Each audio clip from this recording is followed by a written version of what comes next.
सतगुरु मैं तेरी पतंग। सतगुरु मैं तेरी पतंग। आज भारत पूरे विश्व में सर्वाधिक युवा राष्ट्र है।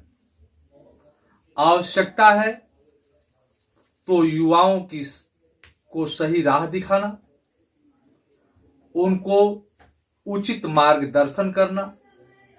और स्वजनों, मैं कोई दावा तो नहीं कर रहा हूं कि अपने से अधिक युवाओं को उचित मार्गदर्शन करूंगा, अधिक से अधिक ऊर्जावान बनाऊंगा, अधिक से अधिक संस्कारित करूंगा। लेकिन ये मेरा वादा जरूर है कि मैं इस कार्य को करने में कोई कोर कसर नहीं छोड़ूंगा। अपने ओर से समर्पण के साथ प्रतिदिन कुछ न कुछ युवाओं को संस्कारित करने का प्रयास अवश्य करूंगा। और सिर्फ युवाओं को ही नहीं, हम जीने के तरीके पर भी कुछ जोर देता रहूंगा। बोलना बड़ी बात नहीं है, सिर्फ पढ़ना कोई बड़ी बात नहीं है। उसको अपने जीवन में उतारना, अपने पर लागू करना, यह बहुत बड़ी बात होती है। हम लोग समाज में देखते हैं, बहुत सारे अनेकों ज्ञानी लोग पढ़े हुए हैं, खूब अध्ययन करते हैं, खूब ज्ञान है, लेकिन वो ज्ञान सिर्फ ज्ञान तक ही सीमित है। वह ज्ञान उनके खुद के जीवन में दिखता नहीं है।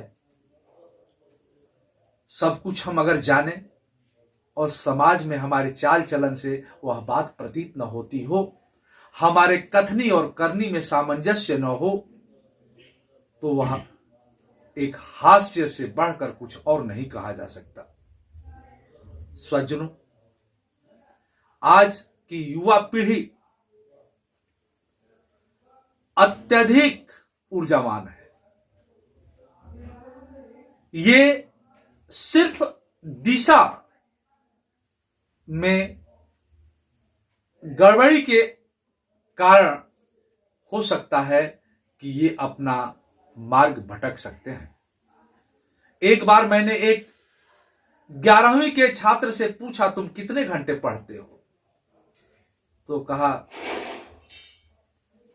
कि गुरुजी 2 घंटा पढ़ते हैं। 2 घंटा? ये 11? और वो फिर पूछा मैंने, मुझे ऐसा लगा कि कोई साधारण विषय से होगा, जैसे कि मान लीजिए, लेकिन विषय कोई भी हो, विषय तो विषय पढ़ना तो चाहिए। तो फिर मैंने पूछा, कौन सा विषय लिए हो, कॉम्बिनेशन क्या है? तो उसने कहा मैथ से पढ़ रहा हूं। तो मैंने कहा मैथ से, वो भी 2 घंटा पढ़ रहे? तो फर्स्ट ईयर है, रेस्ट ईयर ही तो होता है फर्स्ट ईयर का मतलब, रेस्ट ईयर, आराम से चले। तो फिर मैंने कहा कम से कम 6 घंटा तो तुम्हें पढ़ना ही चाहिए। तो अरे गुरुजी ये तो बहुत ज्यादा है, कुछ और कम बताइए। मैंने कहा 6 घंटा नहीं पढ़ सकते तो कम से कम 5 घंटा तो बेटा अवश्य पढ़ा करो। तो फिर उसने कहा गुरुजी 5 घंटा भी बहुत ज्यादा है, हम तो 2 ही घंटा पढ़ते हैं। तो मैंने कहा कोशिश करो, तुम्हारा दिमाग अगर बहुत तेज भी है तो 4 घंटे से कम में काम नहीं चलेगा।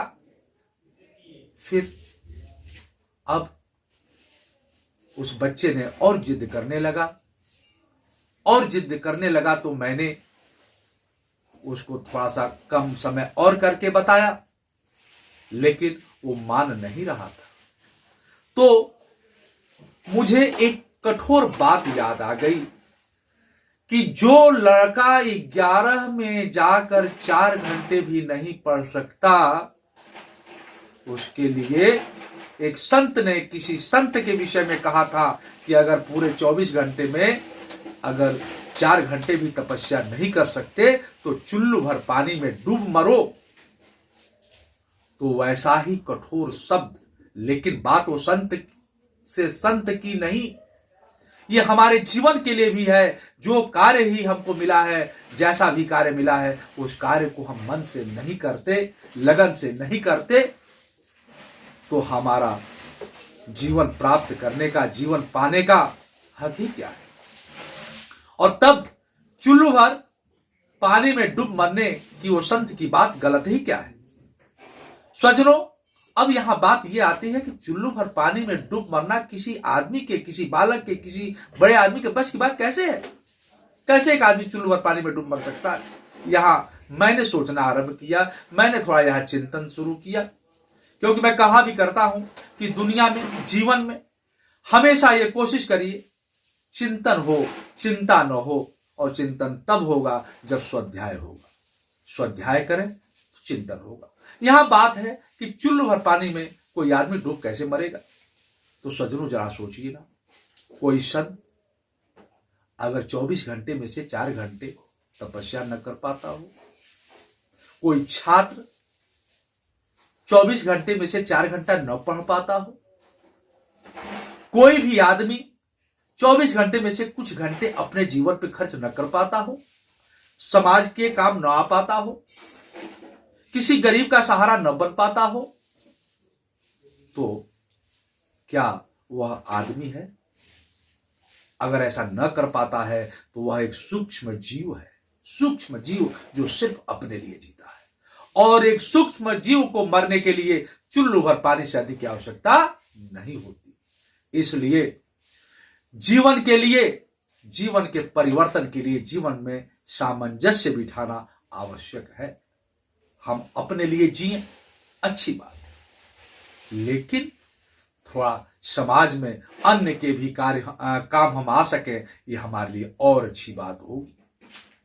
क्योंकि आज समाज में बहुत प्रकार की विकृतियां देखने को मिल जाती है, लेकिन उन विकृतियों को सही करने का, दुरुस्त करने का, और खास तौर से हम किसी का सहारा बन जाए तो क्या दिक्कत है। अगर हम किसी को अच्छा बना दे तो क्या समस्या है। तो स्वजनों, मैं इसी निवेदन के साथ हम अपना भला तो करें, साथ ही दूसरे की भला में भी कोई कोर कसर न छोड़ें, यह हमारे जीवन का मकसद हो और हमारे मार्फत प्रतिदिन कुछ लोगों के जिंदगी में आमूलचूल परिवर्तन आए, ऐसा प्रयास हम सभी को करना चाहिए। सभी बड़ों को करना चाहिए, अध्यापकों को करना चाहिए, बड़े जनों को करना चाहिए, संत समाज जैसा कि किया ही करता है। साथ ही साथ में एक बात और कहता हूं कि सिर्फ हमारी बात ही सुनने से नहीं होगी, बड़ों की बात सुनने से नहीं होगी, महापुरुषों की कही हुई बातों को भी, उनकी लिखी हुई पुस्तकों को भी, सत्संग में जाकर भी, सत्संग में जाना बुरी बात नहीं। बहुत लोग ऐसे होते हैं जो कह देते हैं, अरे इसका वो अभी सत्संग में जाने का थोड़े हुआ है, अभी बच्चा है। नहीं, अगर जिस दिन आपका बच्चा संतों की अग्रणी पंक्ति में बैठना शुरू कर दे, सत्संग के अग्रणी पंक्ति में बैठना शुरू कर दे, उस दिन से समझ जाना चाहिए कि हमारा भविष्य बेहतर है।